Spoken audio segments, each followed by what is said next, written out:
আমাদের আজকের রেসিপি কুচো চিংড়ির কাটলেট বা কুচো চিংড়ির পাকোড়া। প্রথমেই আমি এখানে 150 গ্রাম মুগশুর ডাল আগে থেকে ভিজিয়ে রেখেছিলাম এবং তাকে বেশ কয়েকটা কাঁচা লঙ্কা দিয়ে পেস্ট করে নেব। এখানে প্রায় 300 গ্রামের মতো কুচো চিংড়ি রয়েছে। একটা মিক্সিং বলে ভালো করে ধুয়ে নিয়ে নিয়েছি। এর মধ্যে যে পেস্টটি করেছিলাম সেই পেস্টটা দিয়ে দিচ্ছি। তাতে দিয়ে দিচ্ছি নুন এবং আর দিচ্ছি একটু চালের গুঁড়ো। আর দেবো জোয়ান, জিরে গুঁড়ো, ধনিয়া গুঁড়ো ও হলুদ গুঁড়ো দিয়ে দেবো। আদা রসুন বাটা দিয়ে দেবো। আর দিয়ে দেবো গোলমরিচের গুঁড়ো আর 1 চামচ আমচুর পাউডার। আর দেবো গরম মশলা ও ধনেপাতা। এটা দিয়ে চামচের সাহায্যে খুব ভালো করে মিশিয়ে নেব। নিয়ে তারপরে হাতে একটু তেল দিয়ে মিশ্রণটিকে দেখতে হবে যে কতটা পাক হয়েছে। আমার এখানে একটু নরম মনে হয়েছে, সেই কারণে আমি এখানে এক বাটি ব্রেড ক্রাম্ব মিশিয়ে নিচ্ছি। যারা আমার চ্যানেলটিকে সাবস্ক্রাইব করেছেন তাদেরকে অসংখ্য ধন্যবাদ।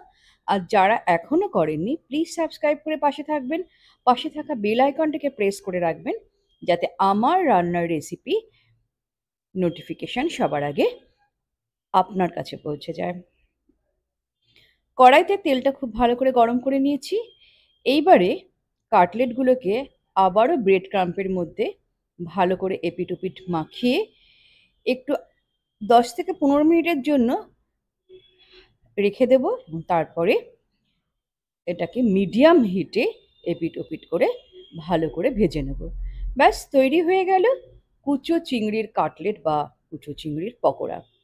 এটা ইভিনিং স্ন্যাক্সে খুব ভালো জমে যাবে আর ইফতার পার্টিতেও খুব ভালো লাগবে। বাড়িতে অবশ্যই এরকমভাবে বানিয়ে দেখবেন, কেমন লাগলো জানাতে ভুলবেন না। তাহলে আজকের আসছি, অল দ্য বেস্ট।